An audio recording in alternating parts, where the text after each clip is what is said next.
ሰላም ጤና ይስጥልኝ። የዕለቱ ወቅታዊ መረጃዎችን ልናሰማችሁ ዝግጅታችንን አጠናቅቀናል። መረጃዎቻችንን ለመከታተል ቻናላችንን ላይክ፣ ሼር እና ሳብስክራይብ እንድታደርጉ በመጋበዝ በቅድሚያ ዋና ዋናዎቹም በመጋቢት ወር ለሁለተኛ ጊዜ በተደረገ የነዳጅ ዋጋ ጭማሪ ነጭ ናፍጣ 163 ብር ገባም።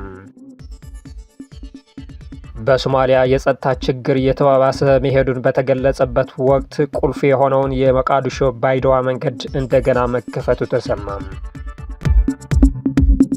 ፕሬዝዳንት ትራምፕ በኢራን ላይ የከፋ ጥቃት እንደሚሰነዝሩ አስጠነቀቁም። የሆርሙዝ ወሽመጥም በተፈጥሯዊ ሁኔታ ይከፈታል አሉ። አበይት ነጥቦች በማስቀደም የዕለቱ ዝግጅታችን ጀምረናል። አድማጭ ተመልካቾች ሰላም ጤና ይስጥልኝ። የመጋቢት 4 ቀን 2018 ዓ.ም አዳዲስ መረጃዎች እንደሚከተለው ይቀርባሉ። አብራችሁን ቆዩም። መጋቢት 24 ቀን 2010 ዓመተ ምህረት ኢትዮጵያ ተብትቦ ይዞ ከነበረው ውስብስብ ማህበራዊ፣ ፖለቲካዊና ኢኮኖሚያዊ ቅርቃር አውጥቶም ወደ ብሩህ መጻኢ ዕድል ለማሸጋገር የተገባ ታላቅ የትውልድ ውል ነው አለ የመንግስት ኮሚኒኬሽን አገልግሎት። የመንግስት ኮሚኒኬሽን አገልግሎት ዛሬ ባወጣው መግለጫ መጋቢት 24 ቀን 2010 ዓመተ ምህረት በ21ኛው ክፍለ ዘመን የኢትዮጵያ የታሪክ አውድ ውስጥ አዲስ ትርጉምና ጽኑ ቃል ኪዳን ተላብሶ ብቅ ያለ ለሀገራችንና ለህዝቦቿም አዲስ የተስፋ አድማስ የፈነጠቀ ክስተት ነበር ብለዋል። ይህ ዕለት ኢትዮጵያን ተብትቦ ይዞ ከነበረው ውስብስብ ማህበራዊ፣ ፖለቲካዊና ኢኮኖሚያዊ ቅርቃር አውጥቶም ወደ ብሩህ መጻኢ ዕድል ለማሸጋገር የተገባ ታላቅ የትውልድ ውል ሆኖ ተመዝግቧል ያለው ተቋም ከመጋቢት 10 እስከ መጋቢት 2018 ዓመተ ምህረት ባሉ 8 የለውጥ ዓመታት የጊዜው ጉዞ ውስጥ ሀገራችን ያስመዘገበቻቸው ድሎች፣ የተሻገረቻቸው ክፉ ፈተናዎችና የገነባቻቸው ተጨባጭ እውነታዎችን ኢትዮጵያን ከነበረችበት የውድቀት ስጋት ታድገው ወደ ላቀ የልዕልና ምዕራፍ ያሸጋገሩ ናቸው ብሏል። ይህ የትንሣኤ ጉዞ በፈተና እውተን ውስጥ አልፎ የነጠረ በጽናት የታነጸና የኢትዮጵያን የማይበገር ማንነት ለዓለም አቀፍ ማህበረሰብ ዳግም ያስመሰከረ የታሪክ አሻራ ነው ሲልም አክሏል። ኢትዮጵያ ባለፉት ጥቂት ዓመታት በፖለቲካ፣ በኢኮኖሚ፣ በኃይልና በምግብ ሉዓላዊነቷን ለማረጋገጥ አስደማሚ ስኬቶችን አስመዝግባለች ያለው የመንግስት ኮሚኒኬሽን አገልግሎት መግለጫ በታዳሽ ኃይል ልማት ለዓለም አብነት መሆን የቻለች ሲሆን ቀድማ ወደ ታዳሽ ኃይል ተጠቃሚ ተሽከርካሪዎችን መሸጋገሯን አሁን ያለውን የነዳጅ ቀውስ በተወሰነ ደረጃ እንድትቋቋም ረድቷታል ይላል። ምንም እንኳን የውስጥና የውጭ ፈተናዎች ጉዞዋን ለማዘግየት ቢሞክሩም ኢትዮጵያ ግን አሁንም በአስተማማኝ የፖሊሲ አቅጣጫ ላይ ትገኛለች።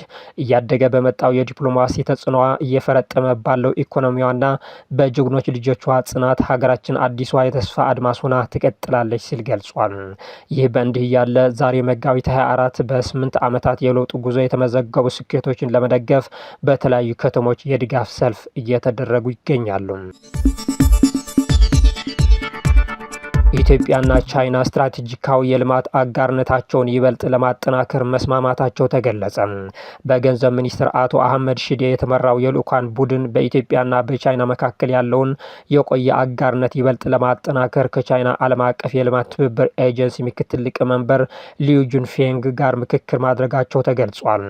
ውይይቱ በዋናነት ኢትዮጵያ ቅድሚያ ለምትሰጣቸው የልማት ዘርፎችን በሁለትዮሽ ትብብር ድጋፍ ማድረግ በሚቻልበት ሁኔታ ላይ ያተኮረ እንደነበረም ተገልጿል።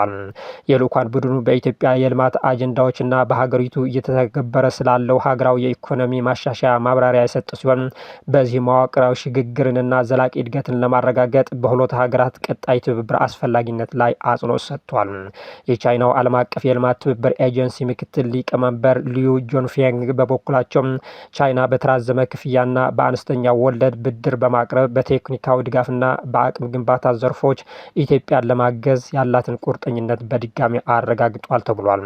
ሁለቱ ወገኖች በትግበራ ላይ ያሉት የሁለትዮሽ ፕሮጀክቶችን የገመገሙ ሲሆን በቀጣይም እንደ ባቡር መሰረተ ልማት እንዲሁም የግብርና፣ ጤና አገልግሎት፣ ኢንዱስትሪና ዲጂታል ልማት ባሉ ቁልፍ ዘርፎች ትብብራቸውን ለማስፋት መስማማታቸው ተገልጿል።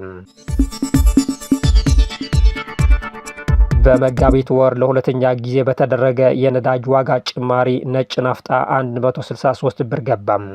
በኢራን ጦርነት ምክንያት በዓለም አቀፍ የነዳጅ ዋጋ ላይ የታየውን ከፍተኛ ጭማሪ ተከትሎ በኢትዮጵያ የናፍጣና ቤንዚን የችርቻር ዋጋ ላይ እስከ 27 ብር የሚደርስ ጭማሪ ተደረገ።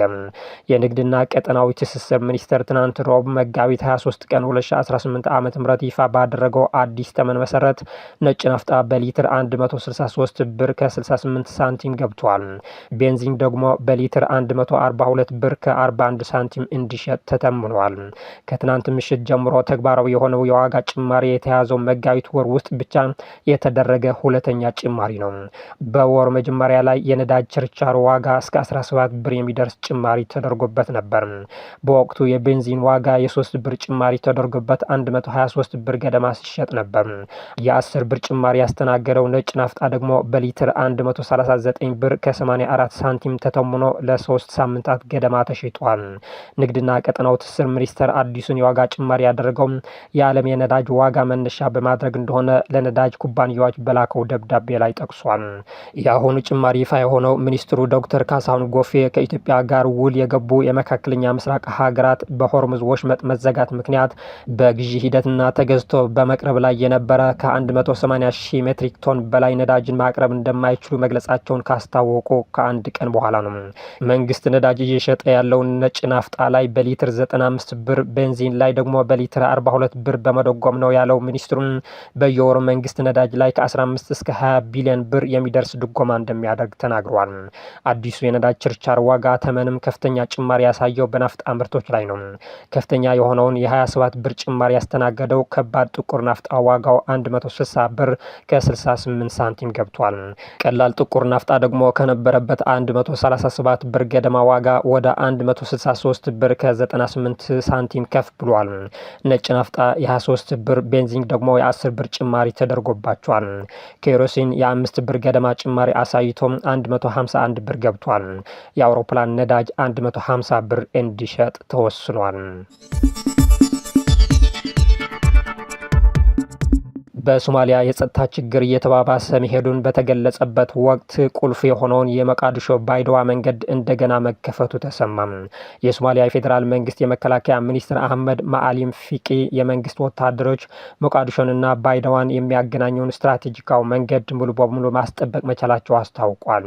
ይህም በቀጣይ ወታደራዊ ስራዎች ውስጥ ትልቅ ስኬት እንደሆነ ተገልጿል። ሚኒስትሩ ከብሔራዊ ቴሌቪዥን ጋር ባደረጉት ቃለ ምልልስ የሶማሊያ ብሔራዊ ጦር በዚህ ሳምንት መጀመሪያ ላይ ታጣቂ ተዋጊዎችን ከቁልፍ ቦታዎች በፍጥነት ካባረረ በኋላ መንገዱን በተሳካ ሁኔታ አጽንቶ እንደገና ከፍቷል ብሏል። መንገዱ አሁን ለሲቪል እንቅስቃሴ ደህንነቱ የተጠበቀ ነው ያሉት ሚኒስትሩ በዋና ከተማዋና በቤል ክልል መካከል ያለውን ወሳኝ ግንኙነት ወደ ነበረበት ይመለሳል ብሏል።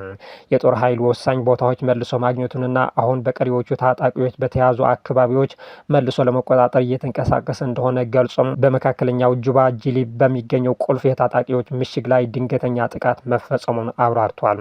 ሚኒስትሩ በተጨማሪ በታችኛው ሸበሌ ውስጥ ካለው ባርዌዋ ወደ ጂሊብ በመሬት ላይ የሚደረጉ እንቅስቃሴዎችን ለማድረግ እቅዶችን ዘርዝረዋል። ይህም በመላ ሀገሪቱ የመንግስት ቁጥጥርን ለማስፋት ሰፊ ስትራቴጂ አካል ነው ብሏል። በመንግስት ኃይሎችና በደቡብ ምዕራብ ክልል ኃይሎች ሰሞኑን የተቀሰቀሰው ግጭት ተከትሎም የባይዶዋ ከተማን በፌዴራል መንግስት ስር መግባቷ ተገልጿል። ፕሬዝዳንት ትራምፕ በኢራን ላይ የከፋ ጥቃት እንደሚሰነዝሩ አስጠነቀቁም። የሆርሙዝ ወሽመጥም በተፈጥሯዊ ሁኔታ ይከፈታል አሉ። የአሜሪካው ፕሬዝዳንት ዶናልድ ትራምፕ መጋቢት 23 ቀን 2018 ዓ.ም በሰጡት መግለጫ እየተባባሰ በመጣው ጦርነት ዙሪያ ጠንካራ ማስጠንቀቂያዎችን ያስተላለፉ ሲሆን በሆርሙዝ ወሽመጥ መዘጋት ምክንያት በዓለም አቀፍ የነዳጅ አቅርቦት ላይ የተጋረጠውን ስጋት ግን አሳንሶታል።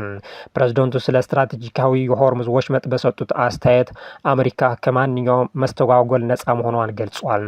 ዩናይትድ ስቴትስ በሆርሙዝ ወሽመጥ በኩል የምታስገባው የነዳጅ ምርት የለም ማለት ይቻላል፣ ወደፊትም አታስገባም፣ አያስፈልጋትም ያሉት ትራምፕ በመንገዱ ላይ ጥገኛ የሆኑ ሀገራት ግን ለመተላለፊያው ጥንቃቄ ሊያደርጉና ሊንከባከቡት ይገባል ብሏል። በዓለም አቀፍ የነዳጅ ገበያ ላይ ስጋቶች ቢኖሩም ትራምፕ ግጭቱ ሲያበቃ ሁኔታው በራሱ እንደሚፈታ እምነታቸው ገልጿል። ይህ ግጭት ሲያበቃ ወሽመጡ በተፈጥሯዊ ሁኔታ ይከፈታል፣ ምክንያቱም ኢራን ሀገራቱን መልሶ ለማገንባት ምክንያቱም ኢራን ሀገሪቱን መልሶ ለመገንባት ነዳጅ ከመሸጥ ውጭ ሌላ አማራጭ የላትም ያሉ ሲሆን የነዳጅ ዋጋ በፍጥነት እንደሚቀንስና የአክሲዮን ገበያም እንደሚያገግም ተንብዮአል። የአሜሪካው ፕሬዝዳንት ወታደራዊ ዘመቻው በቅርቡ እንደሚጠናከርም ሲጠቁም የአሜሪካው ወታደሮች ግቦች በአጭር ጊዜ ውስጥ ለማጠናቀቅ መንገድ ላይ ነው። በሚቀጥሉት 2 እና 3 ሳምንታት ውስጥ እጅግ በጣም ከባድ ጥቃት እንሰነዝራለን። በጣም በአጭር ጊዜ ውስጥ ወደሚገባቸው የድንጋይ ዘመን እንመልሳቸዋለን ሲሉም አስጠንቅቋል። የአገዛዝ ለውጥ ግባቸው እንዳልነበረ ቢገልጹም በኢራን ያለው አመራር ቀድሞውኑ መቀየሩም ትራምፕ ተናግረዋል። የአገዛዝ ለውጥ ይመጣል አላልንም፣ ነገር ግን የቀድሞ መሪዎቻቸው በሙሉ በመሞታቸው ምክንያት የአገዛዝ ለውጥ ተከስቷል። ሁሉም መቷል።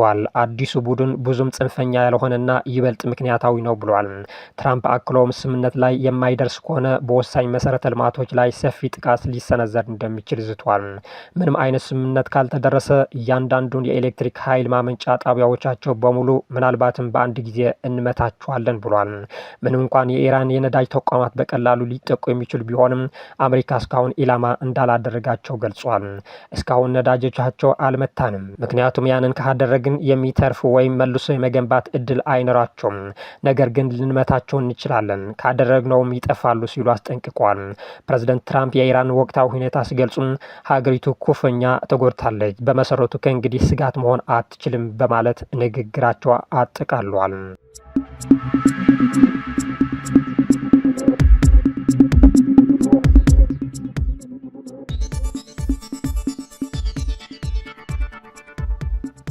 ውድ አድማጭ ተመልካቾች የዕለቱ ዜናዎች እነዚህ መስሉ ነበር። ስለተከታተላችሁ እናመሰግናለን። መልካም ቀን